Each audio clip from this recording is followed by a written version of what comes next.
Si vous aimez la photo, la faune ou la flore, vous vous êtes sûrement déjà intéressé à la photographie animalière, une pratique qui permet de photographier les animaux sauvages. Cette passion, qui est aussi un hobby, peut permettre de sensibiliser à la cause animale, voire même de photographier le beau, comme certains le disent. Mais la photographie animalière a aussi une part d'ombre. Certains photographes sont prêts à tout pour avoir la photo parfaite, voire même trop parfaite, que ce soit le piégeage, le nourrissage, la congélation, voire même la mort de certains animaux. Aujourd'hui, on plonge ensemble dans les tréfonds de la photographie animalière.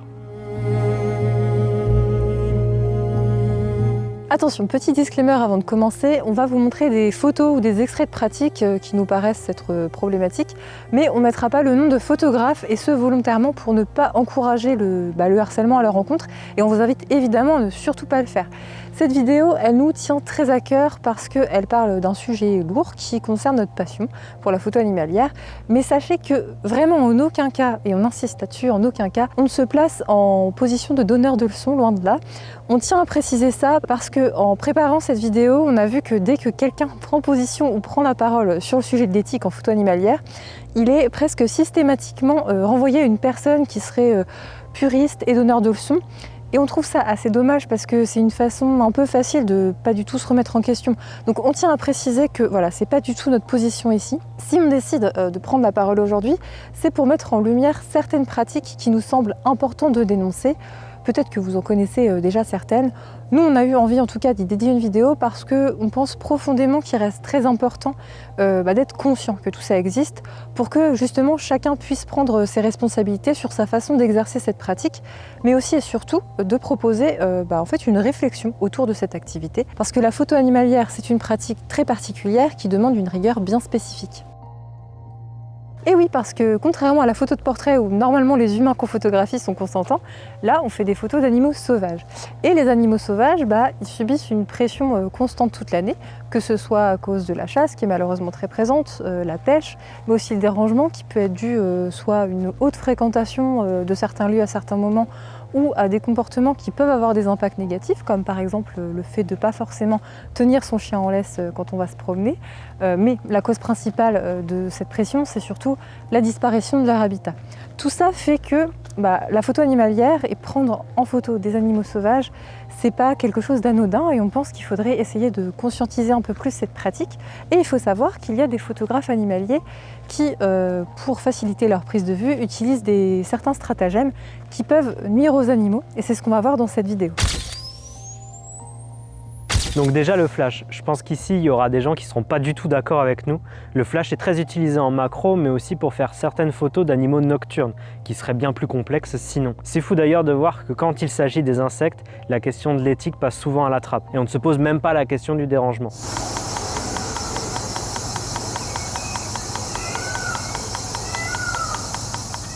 Yes. Nous, personnellement, on n'utilise pas de flash pour plusieurs raisons. Déjà, créativement, ça ne nous intéresse pas en animalier. On peut l'utiliser en studio sur des sujets humains, mais en animalier, ce qui nous intéresse, c'est plutôt de capturer la beauté de la nature, des animaux en eux-mêmes, mais aussi des lumières et des ambiances qu'on peut retrouver directement quand on sort. Et donc, la lumière naturelle. On n'a jamais été fan du flash en animalier parce qu'on trouve que souvent ça se remarque, et ça n'a rien à voir avec justement le rendu que la lumière naturelle peut apporter et qu'on recherche. Nous, on utilise la lumière artificielle pour certaines photos de portraits en studio pour tester des effets créatifs, mais en faisant ça, on sait que nous, en tant qu'humains, quand on utilise le flash, on peut être ébloui ou désorienté. On ne sait pas quel gêne ces lumières peuvent occasionner aux animaux. On a juste pu constater que parfois, la nuit, on peut en croiser certains qui s'immobilisent quand ils sont pris dans les phares des voitures, par exemple. Et que comme beaucoup d'espèces s'adaptent aux activités humaines en ayant une activité nocturne, on se dit que c'est pas la meilleure des idées de leur mettre un flash en plein dans la tronche. En plus de ça, nous on n'est pas scientifiques, la photo ça reste un loisir, donc on reste dans la logique de déranger le moins possible. En faisant des recherches, on n'a trouvé pratiquement aucune étude sur l'impact qu'aurait le flash sur la faune sauvage. Tout ce qu'on sait, c'est que certaines espèces peuvent être impactées négativement par la pollution lumineuse. Certains oiseaux ou insectes qui s'orientent avec les étoiles ou la lune sont attirés à la place par les sources lumineuses artificielles qui leur font perdre leurs repères. Cette perturbation, elle peut avoir une incidence sur leur comportement de reproduction ou de migration. Certaines espèces de chauves-souris, par exemple, comme les rhinolophes ou les murins, sont des espèces de chauves-souris qui sont lucifuges, c'est-à-dire qu'elles évitent la lumière. Et certaines zones représentent alors pour ces espèces des barrières qui vont être presque infranchissables et ça va venir fragmenter leur habitat naturel. Si c'est un sujet qui vous intéresse, on vous invite à vous documenter sur la trame noire, c'est un sujet qui est passionnant. En tout cas, l'utilisation du flash est évidemment bien différente de ce qu'on définit ici comme étant de la pollution lumineuse, puisqu'elle est ponctuelle et n'est pas une lumière donc prolongée. Mais en l'absence d'études suffisantes, on peut ni conclure que le flash dérange, ni que le flash ne dérange pas. Donc en ce qui nous concerne en tout cas, quand on ne sait pas, on applique le principe de précaution, c'est-à-dire que comme on n'en sait rien, on évite. Il y a aussi des personnes qui vont utiliser la repasse, c'est-à-dire diffuser ou reproduire le chant d'un oiseau pour l'attirer. Cette pratique va causer non seulement du stress chez l'animal, mais aussi lui faire dépenser une énergie précieuse inutilement, puisqu'il va potentiellement se déplacer pour défendre son territoire, ce qui peut le mettre en danger, si le chant a attiré un prédateur. Cette pratique peut aussi avoir de grosses conséquences, surtout pendant la période de reproduction. Après pas mal de recherches, on n'a pas trouvé d'études particulières qui montrent un impact négatif de la repasse. On en a trouvé une sur les mésanges à tête noire qui montre qu'elle peut avoir un impact négatif sur le statut des mâles auprès des femelles pour l'accouplement, mais il n'y a pas suffisamment d'études sur le sujet pour démontrer quel est le véritable impact de cette pratique. Ce qui ne veut pas dire pour autant que ça n'a pas d'impact du tout, mais simplement que pour le moment, ce sujet n'est pas suffisamment étudié. Ensuite, il y a le nourrissage qui est beaucoup plus pratiqué qu'on ne le croit. Le nourrissage, c'est un problème parce que sur le long terme, ça peut modifier le comportement des animaux qui vont s'habituer à cette source de nourriture qui est accessible et ils peuvent en devenir dépendants. Le nourrissage peut aussi avoir pour conséquence de créer une concentration anormale d'animaux à un endroit, ce qui peut favoriser la propagation de maladies. C'est aussi pour ça qu'on vous avait parlé dans notre toute première vidéo du nourrissage des oiseaux dans les jardins, qu'il faut vraiment limiter aux périodes de gel et ne pas faire ça toute l'année parce que ça peut avoir des impacts négatifs, en particulier pour leur reproduction. Plusieurs études ont montré que des couples ayant été nourris pouvaient pondre plus tôt et que donc la naissance des oisillons était en décalage avec le moment où la nourriture est le plus disponible et dont ils ont besoin pour avoir un apport en protéines qui convient à leur croissance, c'est-à-dire des insectes. On vous renvoie aux sources de la vidéo si ça vous intéresse et aussi à la vidéo de la chaîne Lele Wild qui en a fait une sur l'appâtage des animaux et ses conséquences qui est très bien faite. Le nourrissage, on a l'impression qu'en France, il est surtout utilisé pour les oiseaux et les écureuils. On a vu plusieurs fois des photographes faire ça, mais ça peut être aussi à plus grande échelle. Pour l'anecdote, il y a quelques années, on a eu envie de s'offrir un voyage en Europe et on avait opté pour la Slovénie parce que c'était accessible en train et puis ça avait l'air bien joli et surtout il y avait des ours. Et là, les photographes qui s'y connaissent voient le truc venir, mais on va quand même raconter un peu l'histoire. En préparant notre voyage, on s'est rendu compte que là-bas, tout était organisé pour que les photographes fassent leurs photos avec les ours grâce à un système d'affût payant devant des sites de nourrissage. Comme ça, chacun repart avec son gros plan. Et en plus, tout était fait sur place pour compliquer la vie des photographes qui voulaient essayer d'en faire de leur côté avec une approche correcte. Donc finalement, on est parti en Bretagne. C'était bien aussi, hein. C'est bien la Bretagne.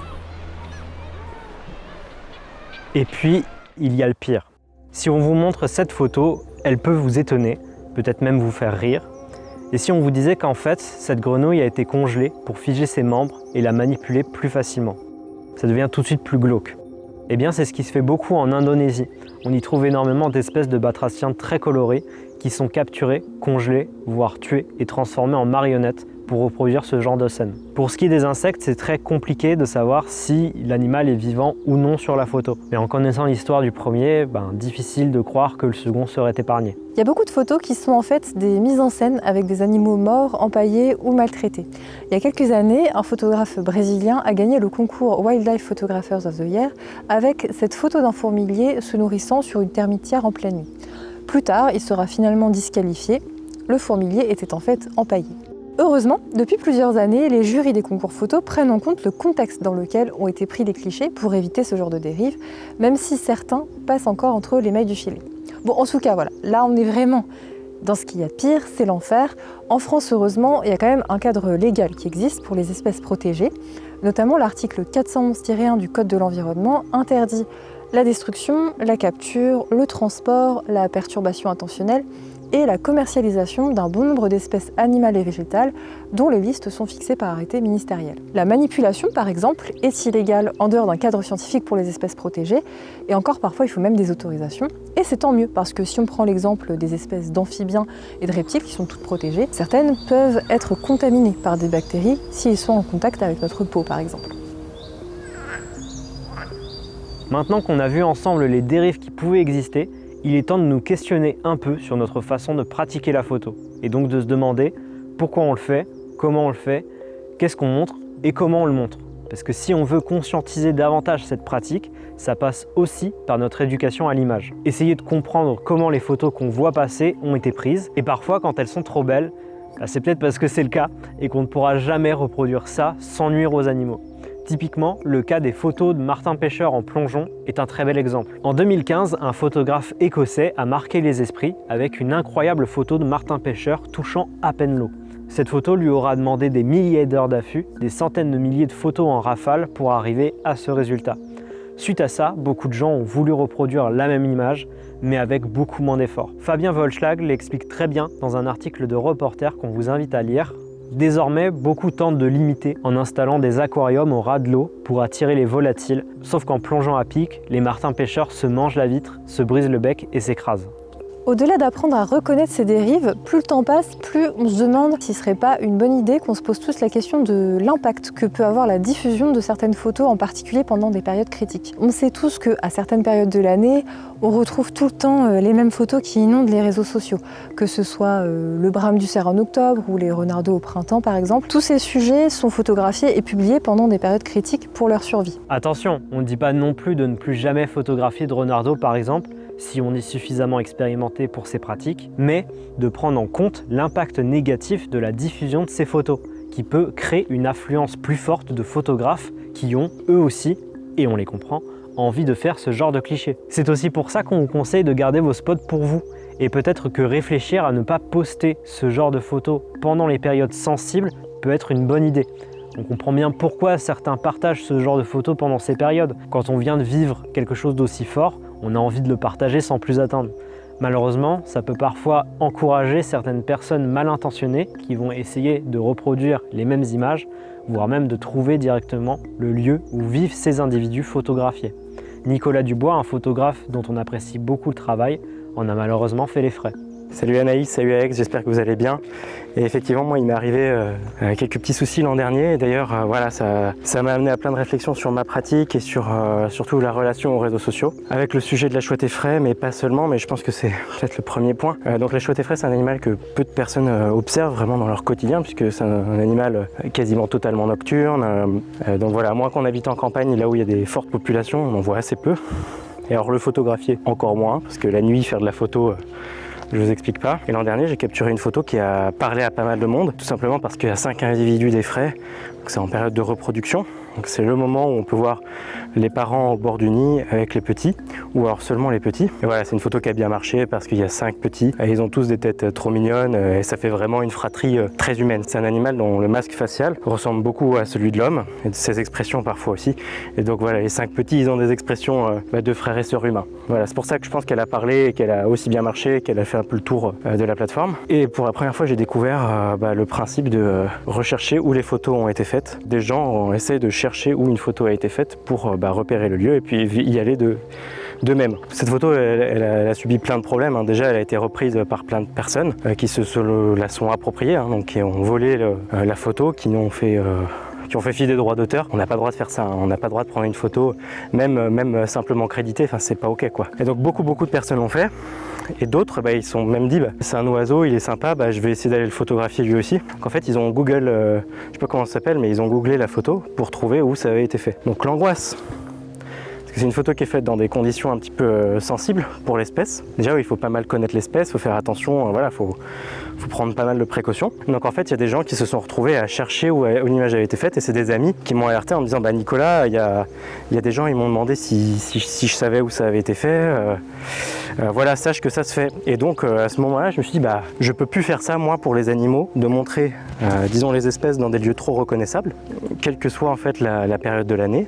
premier point. Et alors d'autant plus quand c'est des moments sensibles pour l'espèce, et notamment les naissances. Les naissances, c'est un moment de l'année qu'on adore faire en photographie quand on est photographe animalier, qui prête d'ailleurs à débat, notamment pour les renardeaux, est-ce qu'il faut y aller ou pas?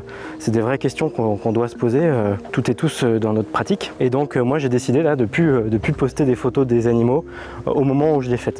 Tout simplement pour éviter, pendant que c'est sensible, d'un coup de stresser encore plus l'espèce d'une manière ou d'une autre. J'ai décidé de me l'appliquer pour les frais, mais en fait tous les autres animaux, par exemple, si je devais faire du brame de nouveau, et bien peut-être que je le ferai, je posterai les images bien plus tard, où ça me perturbe même dans les compositions que j'essaie de faire, puisque si certaines compositions mettent trop l'environnement en valeur, avec des sites reconnaissables, des arbres remarquables par exemple, des gens qui peuvent essayer de chercher avec les recherches inversées d'images, plus que les effraits, ça fait poser la question pour toutes les espèces. Et le problème des réseaux sociaux, c'est que tous les gens ont envie de se copier, et je trouve que tout le monde poste les images au moment de la saison où c'est fait. Ça fait que sur les images qu'on voit, que le grand public voit, c'est d'un coup plein d'images du brame par exemple, plein d'images des jeunes renardeaux, plein d'images des chouettons. Et c'est très très problématique parce que vraiment il y a un nombre d'images incroyable qu'on voit et ça devient normal. On a l'impression que c'est normal pour un photographe d'aller faire du renardeau. C'est normal pour un photographe de faire un magnifique 18 corps, ou que c'est normal pour un photographe d'avoir des chouettons de hulotte ou des chouettons d'effraie dans son jardin. Alors que ça l'est pas du tout. Faire ce genre de photos, c'est le fruit d'un travail de très très longue haleine.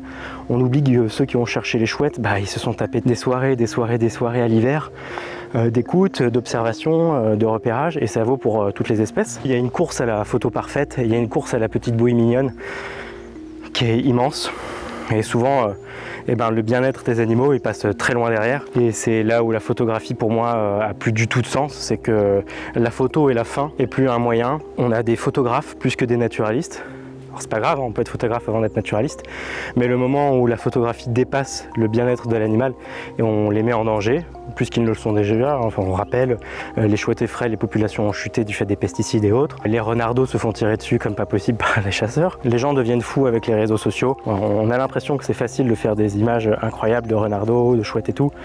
Ça l'est pas. Et du coup, ça remet complètement en question ma pratique sur les espèces que je fais, les moments où je les photographie. Ça me fait remettre en question si je dois faire des renardeaux, par exemple, ou des chouettons. Voilà, je suis toujours pas fixé sur toutes mes réponses, ça évolue. Mais voilà, je vous ai emmené dans mes réflexions qui sont pas du tout fixées, donc c'est à vous aussi de savoir où vous vous placez, qu'est-ce que vous acceptez de faire ou pas, et quand est-ce qu'il faut se remettre en question, arrêter une pratique. Et moi, plus j'évolue dans la photographie, plus j'arrête de faire des choses.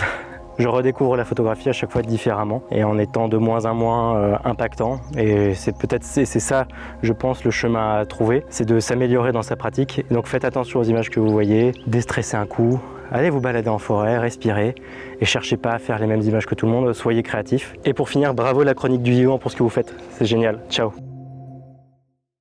Quand on voit tout ça, peut-être que le principal serait de se demander pourquoi veut-on faire de la photo animalière ? Parce que là, c'est pas les animaux qui les intéressent au fond, c'est autre chose. C'est leur ego qui passe avant, la recherche de labels photo ou de la reconnaissance. Mais elle est où la magie de la rencontre avec l'animal, la vraie rencontre ? Celle qu'on n'a pas préparée, qui arrive quand on s'y attend le moins et qui pourtant vaut vraiment 1000 photos et dont on se souviendra des années plus tard. C'est cet instant un peu hors du temps qu'on cherche, l'observation qui va nous rester en tête, l'émotion qui va résonner en nous mais qui ne sera que partiellement transmise et figée par nos images. Je me demande sincèrement même comment ces gens peuvent apprécier leurs photos. Personnellement, j'ai fait de magnifiques photos en Camargue d'espèces protégées dans un parc. Et sincèrement, je les aime pas ces photos. Parce qu'il ne s'est rien passé de particulier. Ils étaient simplement là à attendre qu'on leur donne quelque chose à manger. Pendant que moi, j'appuyais sur le déclencheur. Alors que cette photo de Martin Pêcheur qu'on vous balance sur tous nos réseaux, c'est un Martin Pêcheur libre et sauvage, photographié dans un observatoire où nous nous sommes rendus avant le lever du soleil, en attente de rien de particulier. Et d'un coup, sorti de nulle part, un éclair bleu apparaît avec son petit cri caractéristique. Il ne nous voit pas dans l'observatoire, il ne fait tellement pas attention à nous qu'il se pose même à une dizaine de mètres. Et ce simple souvenir, ce moment, cette photo faite il y a maintenant 3 ans, nous marque toujours. C'est une fois qu'il a décollé et qu'il a changé de point d'eau que nous sommes partis. Avec une immense fierté, on avait fait une très belle observation, de belles images, et tout ça sans être remarqué, sans avoir dérangé qui que ce soit. Ça m'arrive même de penser à lui en regardant cette photo et en espérant qu'il va bien. Donc oui, c'est possible de faire de la photo animalière en faisant les choses bien. Et peut-être que la clé serait de replacer l'émotion au centre. ou repenser nos rapports avec les autres animaux. Depuis quelques années, cette réflexion autour de la photographie animalière commence à émerger et on entend de plus en plus parler de photographie éthique. Nous, on n'est pas parfait, on veut donner de leçons à personne, encore une fois, mais comme on dénonce ici des pratiques qui pour nous sont à proscrire, il est logique que l'on vous donne aussi notre vision et notre positionnement éthique. L'éthique, c'est propre à chacun. Tous les deux, quand on a commencé la photo animalière, on avait déjà une vision des autres animaux un peu différente de la norme parce qu'on était déjà antispécistes depuis pas mal d'années. Alors peut-être qu'on a perdu quelques personnes, donc je vais juste expliquer brièvement ce que ça veut dire être antispéciste. En fait, c'est le fait de considérer que l'espèce auquel appartient un animal n'est pas vraiment un critère pertinent pour décider de la manière dont il va être traité et de comment on va le considérer d'un point de vue moral. En fait, c'est un courant philosophique et moral qui s'oppose au spécisme, qui est le courant de pensée qui est dominant dans notre société et qui établit en fait une hiérarchie entre les espèces. Et cette hiérarchie, elle vient justifier une inégalité de traitement de celle-ci. En fait, c'est une discrimination basée sur l'espèce, pour faire court. Donc, typiquement, dans nos sociétés, les êtres humains sont considérés comme étant supérieurs aux animaux non humains, ce qui permet de justifier le fait de les exploiter pour nos loisirs, nous vêtir, les tuer pour les manger et j'en passe.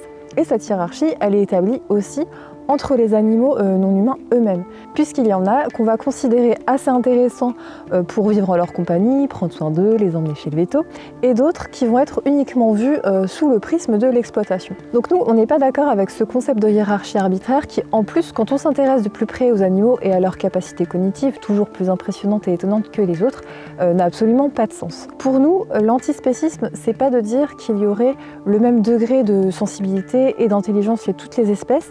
Chaque espèce est différente et a une manière d'appréhender le monde différemment.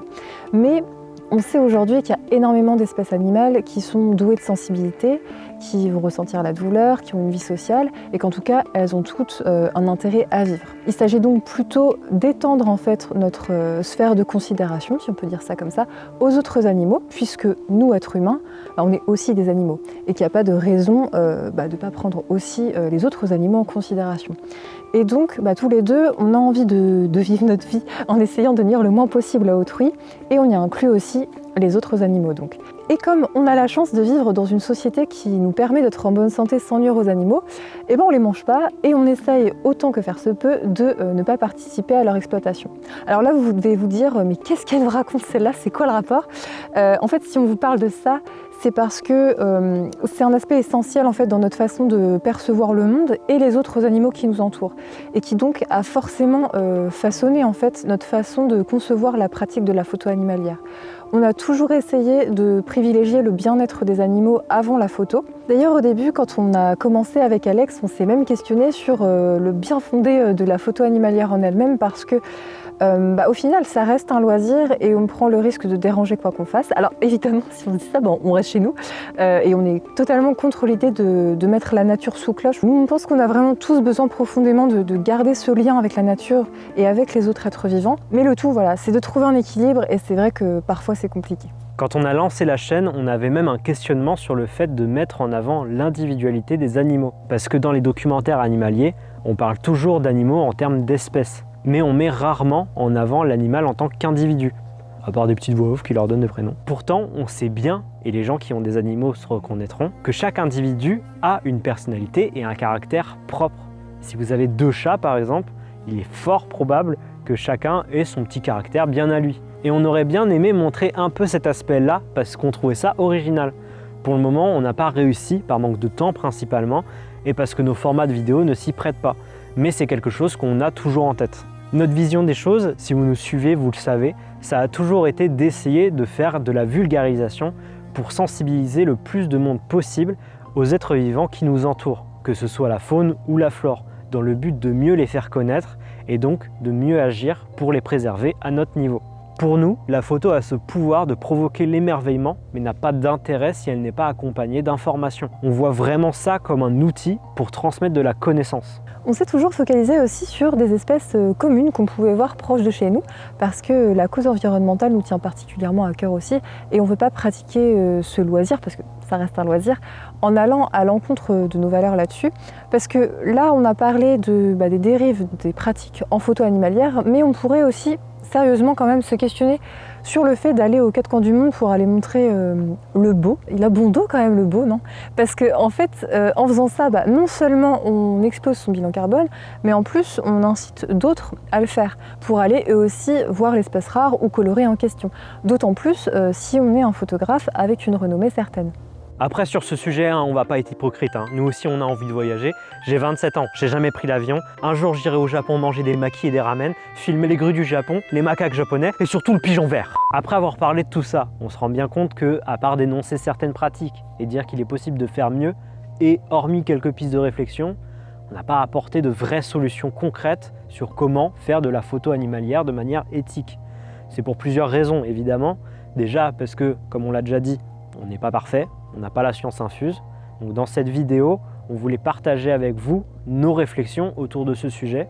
Ensuite et surtout parce que ce sujet des dérives était déjà suffisamment dense pour en faire une vidéo. À la base, on voulait juste vous proposer une vidéo sur comment débuter la photo animalière. Mais on s'est rendu compte qu'on ne pouvait pas aborder ce sujet sans parler d'abord de la place de l'éthique dans cette pratique.